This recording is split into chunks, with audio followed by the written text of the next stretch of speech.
Let us discuss the essentials of contract one by one. The first essentials of valid contract is offer and acceptance. Offer is the starting point of contract. Every contract begins with offer. Without offer, we cannot imagine the contract. One person should propose to the another person for the contract.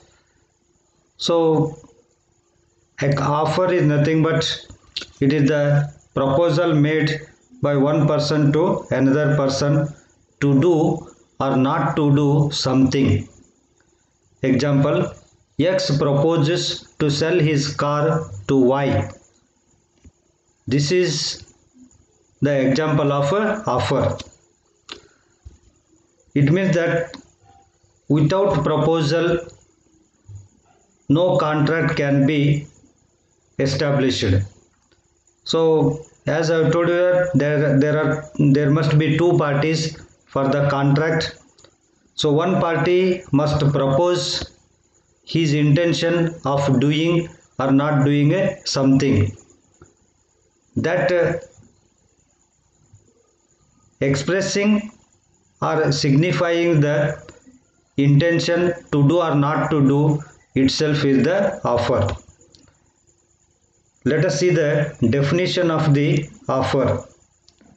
According to Section 2A of Indian Contract Act 1872 defines offer as when one person signifies to the another his willingness to do or to abstain from doing anything with a view to obtaining the assent of that other to such act or abstinence is called as the offer.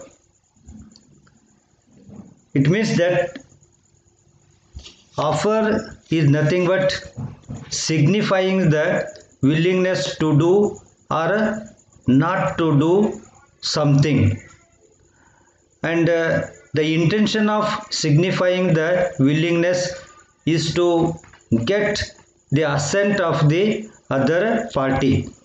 In the above example, X proposes to sell his car to Y.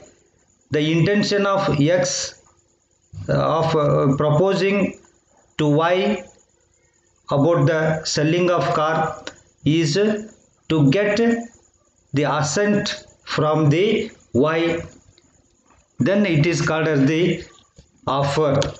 So it means that mere proposing is not important or will not constitute offer.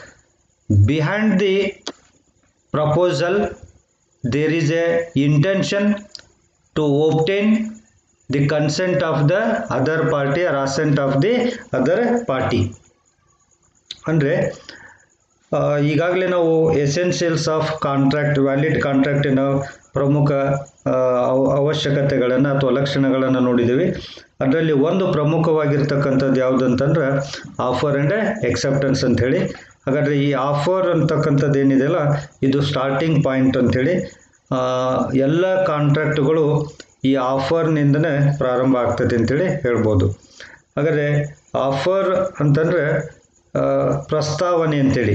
ಒಬ್ಬ ವ್ಯಕ್ತಿ ಇನ್ನೊಬ್ಬ ವ್ಯಕ್ತಿಗೆ ನಾನು ಇಂಥ ಕೆಲಸವನ್ನು ಮಾಡ್ತೀನಿ ಅಥವಾ ಮಾಡೋದಿಲ್ಲ ಅಂತ ಹೇಳ್ತಕ್ಕಂಥ ಒಂದು ಪ್ರಸ್ತಾವನೆ ಇದೆಯಲ್ಲ ಅದಕ್ಕೆ ನಾವು ಆಫರ್ ಅಂತ ಕರಿತೀವಿ ಅಥವಾ ಪ್ರಸ್ತಾಪ ಅಂತೇಳಿ ಕರಿತೀವಿ. Let us discuss the legal rules or essentials of the valid offer or proposal. First one is there must be capable of creating legal relationship. Any proposal made without intention to create legal relationship between parties is not considered as a valid offer. Hence, social invitations do not constitute a valid offer. Example, invitation to have tea. Invitation to have tea is a proposal, but this type of proposal will not constitute as an offer because there is no intention of creating legal relationship between the parties. Hence, one of the important essentials of the valid offer is that there must be capability of creating legal relationship. If the proposal fails to create legal relationship, then it will not be considered as a offer. The second point or essentials of valid offer is the offer must be certain, definite and not vague. It means if the terms of the offer are vague, indefinite and uncertain, it does not amount to a lawful offer. It means that the terms of the proposal must be certain. There should not be any confusion regarding the terms of the offer. If the terms of the offer are not clear, are not definite, are not certain, then that proposal will not be or you will not be considered as a valid offer. It means that if X is having three cars of different companies, he says that I will sell a car to Y. This is a vague offer because he has to mention what company's car.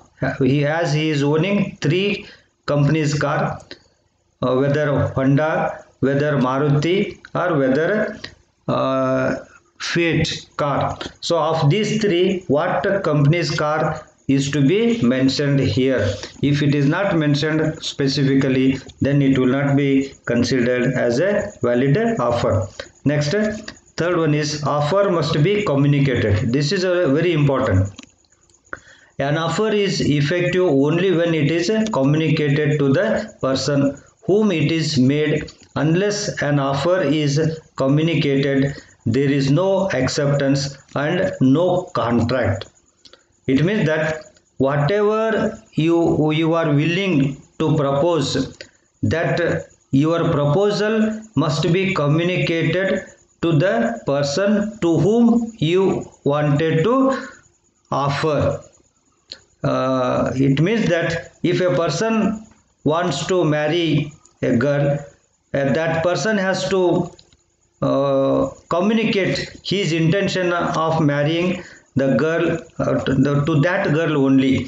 So without communicating his intention of marrying, he himself saying that I want to marry, I will marry, that I will marry will not carry any point. It means that it is to be communicated, then only that offer can be accepted.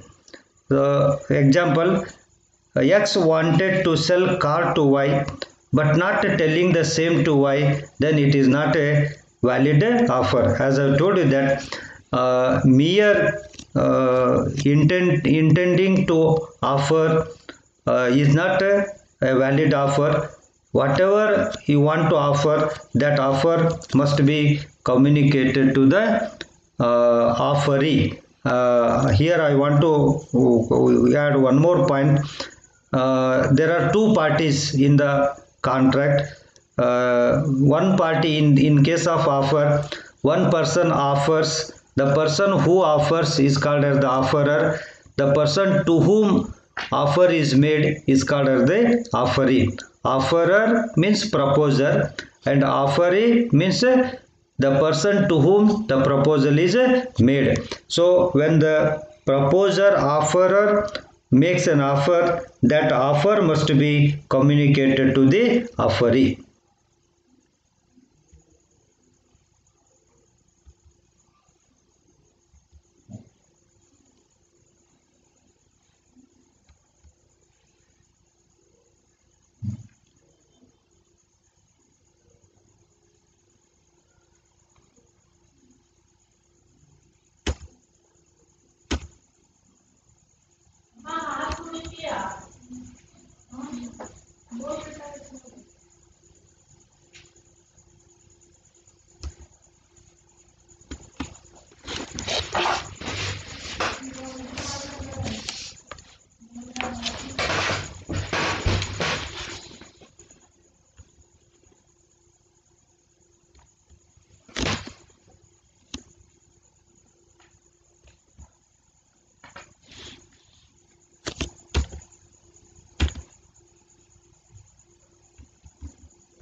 The fourth point is that offer must be distinguished from an invitation to offer. It means that a proposal or offer must be distinguished from an invitation to offer, because invitation only invites the party to make an offer. That itself is not a final offer. So whatever if you are inviting a person, that invitation will not be considered as a offer. It is merely an invitation to make a offer. That is why offer must be distinguished from invitation. And the fifth point is that offer may be expressed or implied. An offer may be made either by words or by conduct. An offer which is expressed by words, that is spoken or written, is called as an express offer. And offer which is inferred from the conduct of a person or the circumstances of the case is called as an implied offer. Like implied contract and express contract that we have studied in our earlier video. In the same way, the offer may be an express offer or implied offer. Express means expressed in the form of words, that is spoken or written. Implied means not by words or not by words but by conduct of a person. The sixth point is that offer must be made between two parties, because one person cannot make a proposal or offer to himself. That is, a person cannot marry himself or herself. So that is why offer must be made between the two parties. One person, that is I cannot sell my car to myself. This is the meaning. So I can sell my car to some other party. So that is why there must be two parties. If a person makes offer to himself, is not considered as a valid offer. Next, offer may be specific or general. It means that offer may be made to a specific person or to a whole public. An offer made to a definite person is called as a specific offer. Such an offer is accepted only by the person to whom it is made. On the other hand, general offer is one which is made to a public at large and may be accepted by anybody. It means that if the offer is made to a particular person, mentioning his name or calling his name, if you are specifically making an offer to a particular person, then it is called as a specific offer. If you are not offering to a specific person, then it will be called as a general offer. Example, if X offers that he wanted to sell or he want to sell car to Y, this is a specific offer, because here X offers to sell car to Y only, not to A or to B. So here in this case, this offer can be accepted by Y only. So this is the case of a specific offer. And in case of general offer, not mentioning any particular person's name, that is a general offer. So anybody can accept it. And then eighth point is that offer must be made with a view to obtaining the assent. This is very important. Offer cannot be made without obtaining the assent. Every intention of every offer is to get consent or get assent of the other party or offeree or the person to whom the offer is made. If the intention of offer is not to obtain the assent, then that will not be considered as a valid offer. Next, offer must not be a statement of a price. Mere statement of price is not treated as an offer to sell. Therefore, an offer must not be a statement of price. A catalog cannot be considered as an offer. So, offer should not contain the term non-compliance, of which may be assumed to amount to acceptance. So, these are all the essentials of the valid offer. Let us see the another part of the offer, that is the revocation of offer. So far we have studied the meaning of offer and also essentials of the offer. Let us see the revocation of offer or lapses of offer or withdrawal of offer. So revocation of offer means withdrawal or lapse of offer. An offer must be revoked before it is accepted by the offeree and not afterward. This is very important. When can offer be revoked? It can be revoked before it is accepted by the offeree. Once it is accepted by the offeree, offer cannot be withdrawn or offer cannot be revoked. There are various modes of revocation of offer. Section 16 of the Indian Contract Act 1872 deals with various modes of revocation of offer. According to it, an offer is revoked or lapsed or comes to an end under the following circumstances. First one is by issuing a notice. So you can issue, the offerer can issue notice to the offeree that he is withdrawing the offer, then that offer is treated as a revoked. So by issuing a notice, it means that an offerer may revoke his offer at any time before the acceptance by giving a simple notice of revocation to the offeree, which can be either oral or written, either oral notice or written notice, by serving the notice to the offeree mentioning or stating that he is going to withdraw his offer, then that offer will be treated as a revoked. Next, by lapse of reasonable time. So offerer gives reasonable time to the offeree to accept the offer. If that time lapses, reasonable time lapses, then the offer is said to be revoked. However, no time is prescribed, it lapses by the expiry of reasonable time. It means that in the every offer, in case of offer, offerer states or fixes a specific time.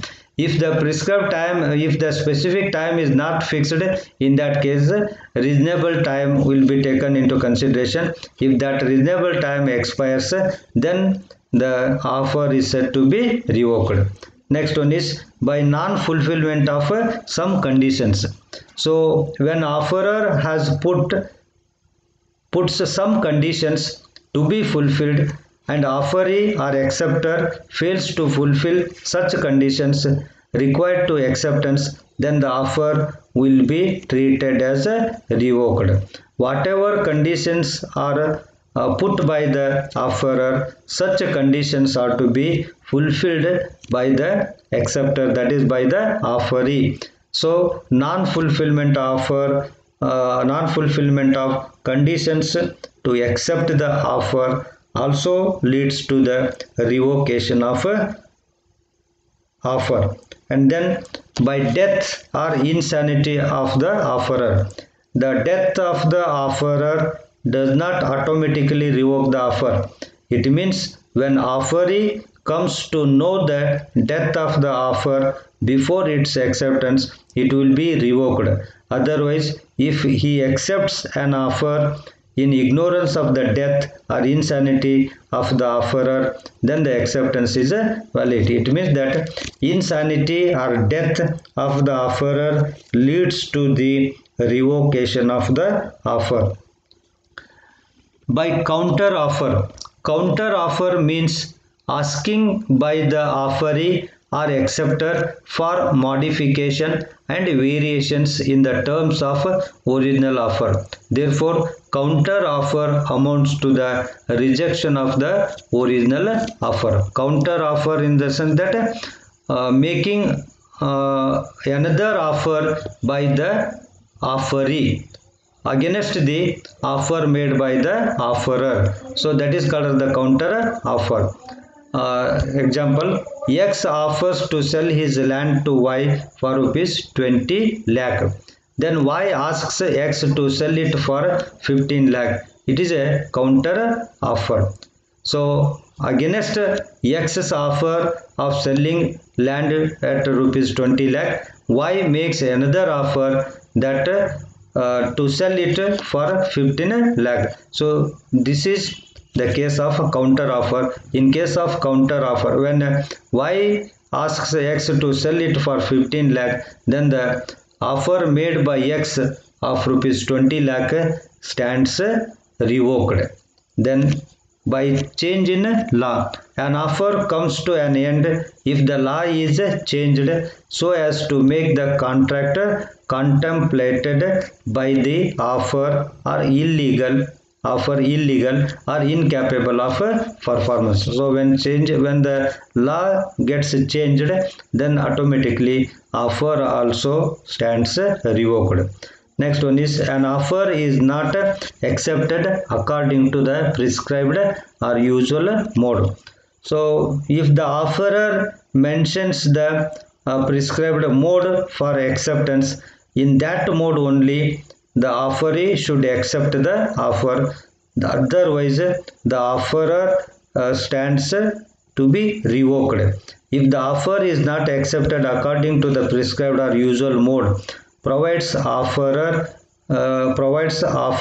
gives notice to the offeree with a reasonable time that the offer is not accepted according to the prescribed or usual mode. If the offer, in that case, offer stands to be revoked.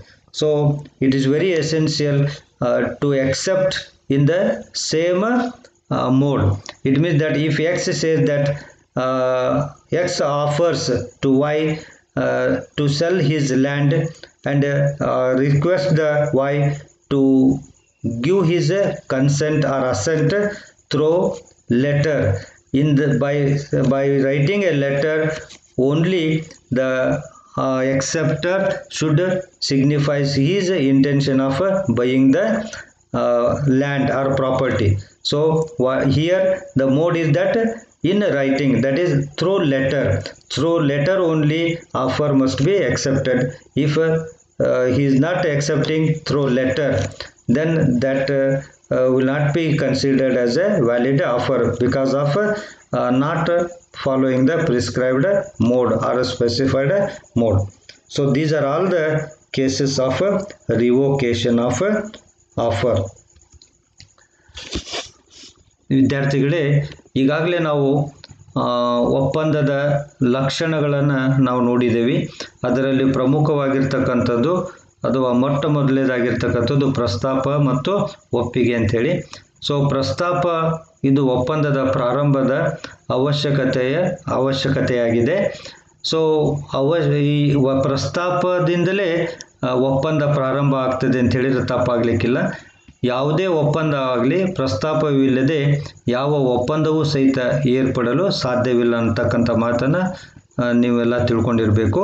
So ಒಪ್ಪಂದ ಆಗಬೇಕು ಅಂತಂದ್ರೆ ಒಬ್ಬ ವ್ಯಕ್ತಿ ಪ್ರಸ್ತಾಪ ಮಾಡಲೇಬೇಕು, ತನ್ನ ಅಭಿಲಾಷೆಯನ್ನು ವ್ಯಕ್ತಪಡಿಸಲೇಬೇಕು.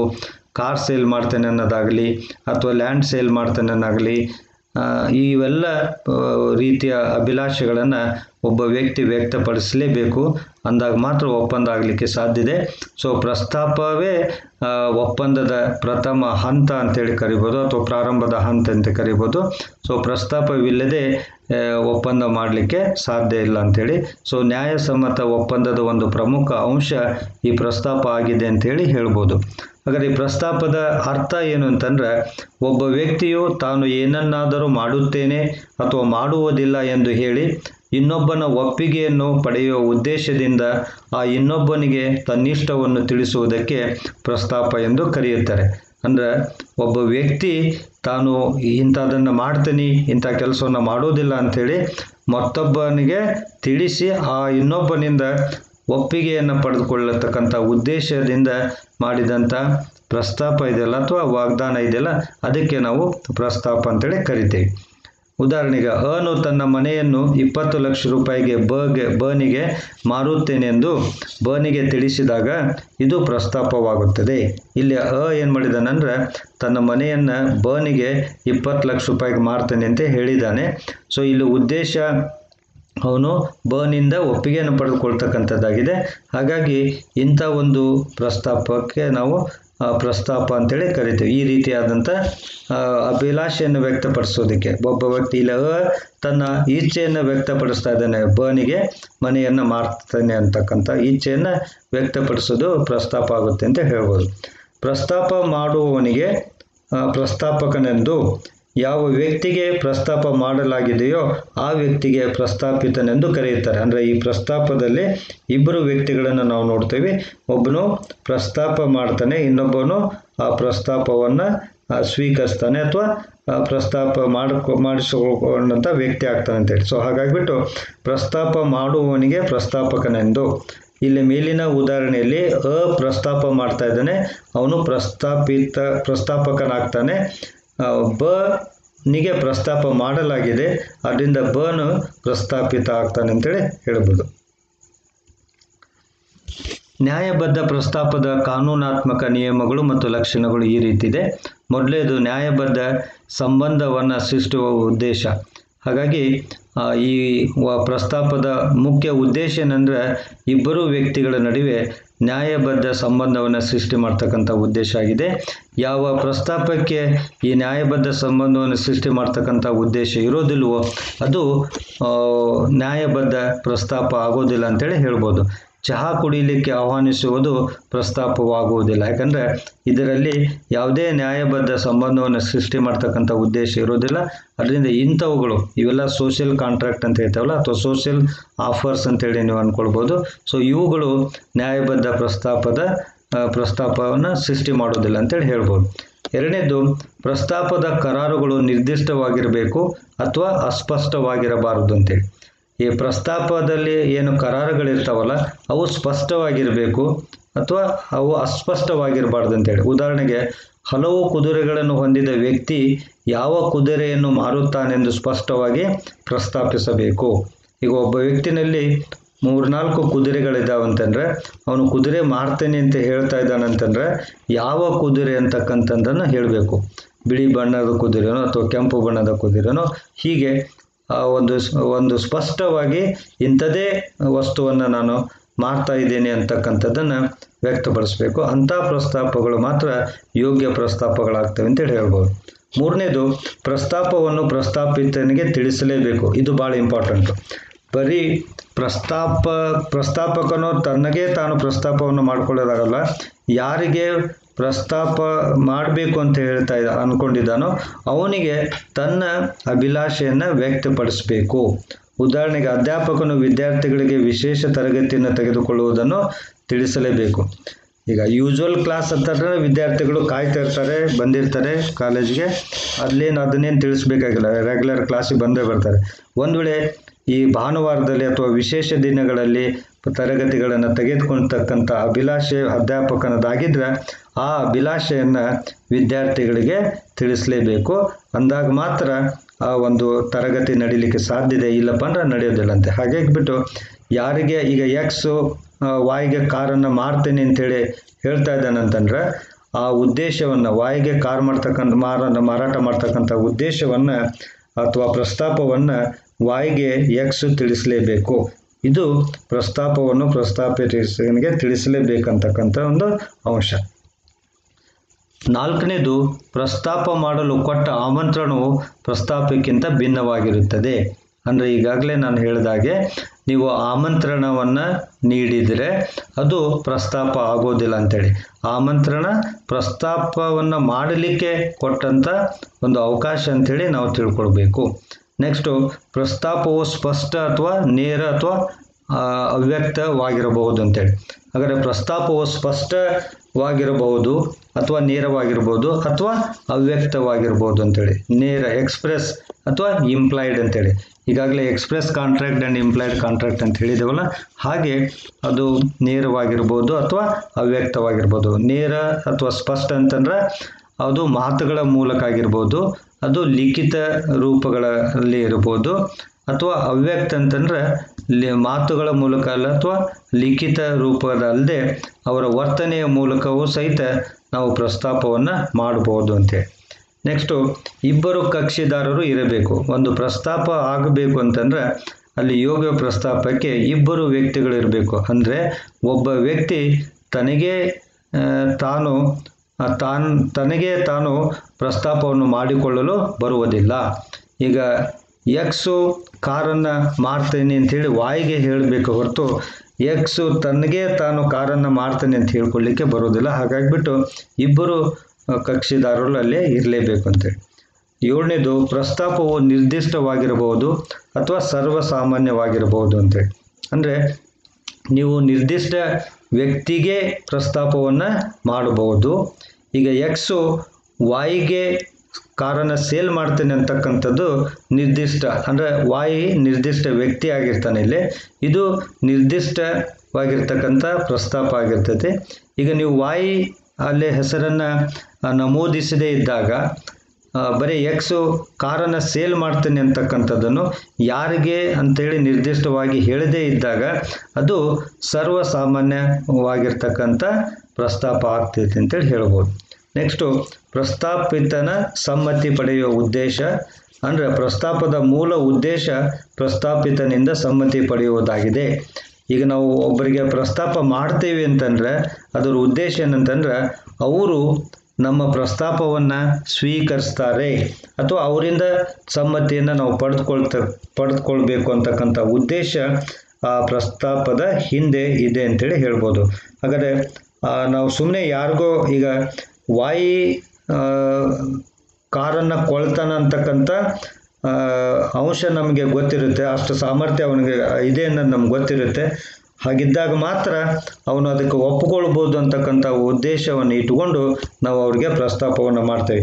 ಯಾರು ಅದಕ್ಕೆ ಸ್ಪಂದನೆ ಮಾಡೋದಿಲ್ವೋ ಅಂಥ ವ್ಯಕ್ತಿಗಳಲ್ಲಿ ಅವ್ರ ಮುಂದೆ ಪ್ರಸ್ತಾಪವನ್ನು ಮಾಡಲಿಕ್ಕೆ ಆಗೋದಿಲ್ಲ ಅಂತೇಳಿ. ಕೆಲವೊಂದು ಸಂದರ್ಭದಲ್ಲಿ ನಾವು ಹಾಗೆ ಆಡೋ ಸಂದರ್ಭದಲ್ಲಿ ಹೇಳ್ತಿರ್ತೇವೆ, ಅವನ ಮುಂದೆ ಏನು ಹೇಳ್ತೀವಿ, ಅವನ ಮುಂದೆ ಹೇಳಿದ್ರೆ ಏನು ಉಪಯೋಗ ಆಗೋದಿಲ್ಲ, ಅಂದರೆ ಅದಕ್ಕೆ ಪ್ರತಿಕ್ರಿಯೆ ಸಿಗೋದಿಲ್ಲ ಅಂತಕ್ಕಂಥ ಮಾತನ್ನು ಹೇಳ್ತೇವಲ್ಲ, ಅದು ಈ ಒಂದು ಅಂಶಕ್ಕೆ ಅನ್ವಯಿಸ್ತದೆ. ಪ್ರಸ್ತಾಪಿತನ ಸಮ್ಮತಿ ಪಡೆಯುವ ಉದ್ದೇಶ ಪ್ರತಿಯೊಂದು ಪ್ರಸ್ತಾಪದ ಹಿಂದೆ ಇದೆ ಅಂತೇಳಿ ಇರಬೇಕು ಅಂತಕ್ಕಂಥದ್ದು ಒಂದು ಲಕ್ಷಣ.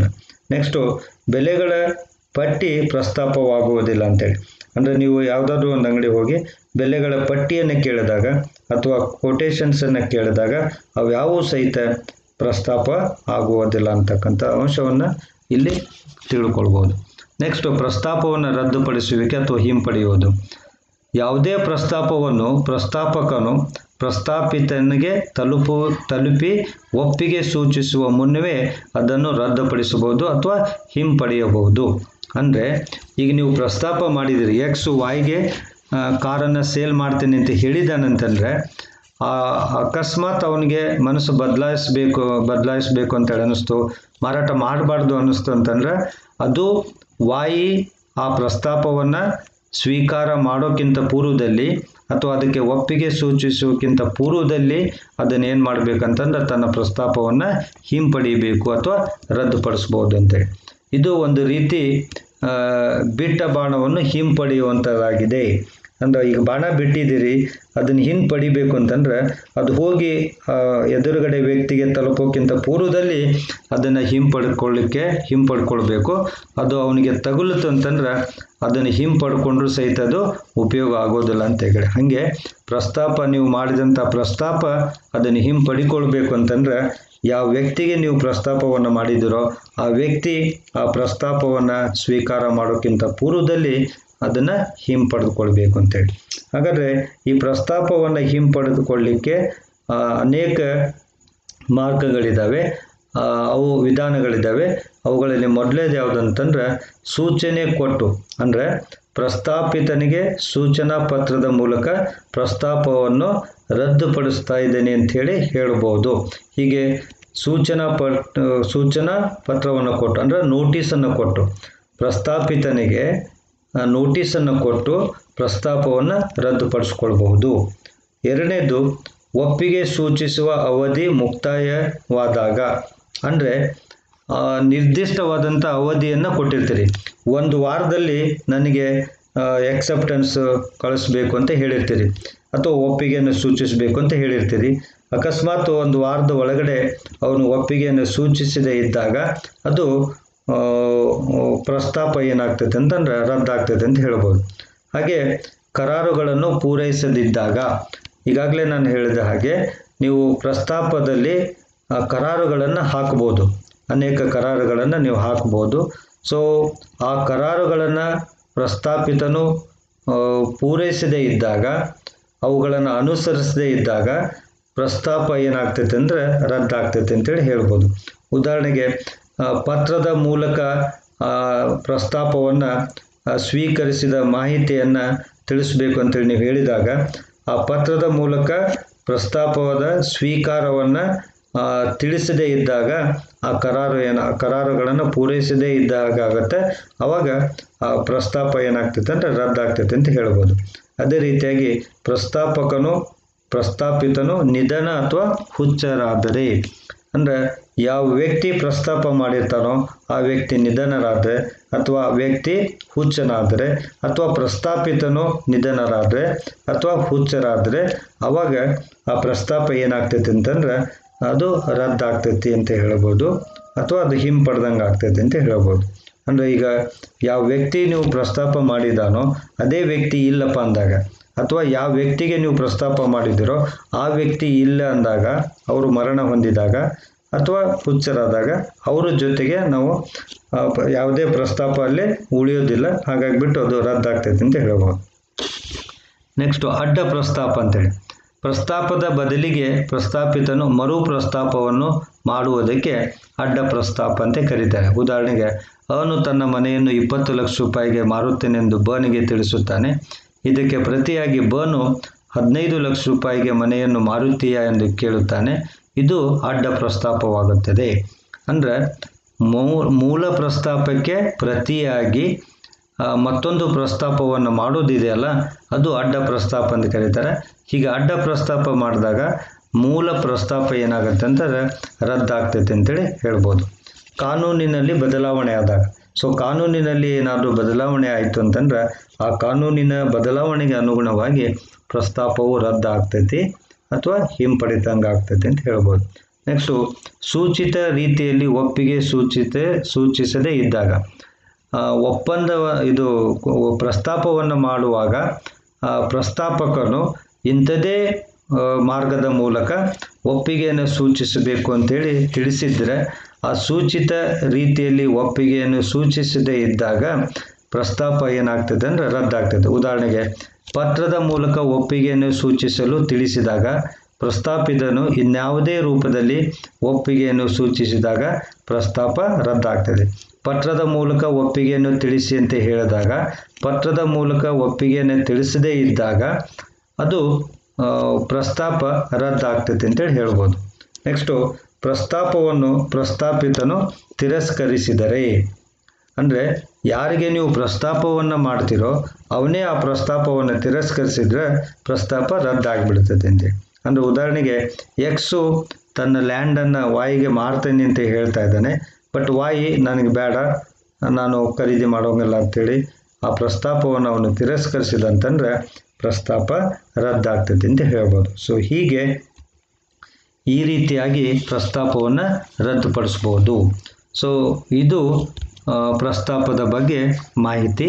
ಸೊ ಹಾಗಾದರೆ ಪ್ರಸ್ತಾಪ ಅಂದರೆ ಏನನ್ನೋದು ಗೊತ್ತಾಯ್ತು ನಮಗೆ, ಪ್ರಸ್ತಾಪದ ಲಕ್ಷಣಗಳು ಯಾವುವು ಅನ್ನೋದು ಗೊತ್ತಾಯಿತು, ಮತ್ತು ಪ್ರಸ್ತಾಪವನ್ನು ಯಾವಾಗ ರದ್ದುಪಡಿಸ್ಬೋದು ಅಥವಾ ಹಿಂದಕ್ಕೆ ಪಡೆದುಕೊಳ್ಬೋದು ಅನ್ನೋದನ್ನು ನಾವು ತಿಳ್ಕೊಂಡಿದ್ದೇವೆ.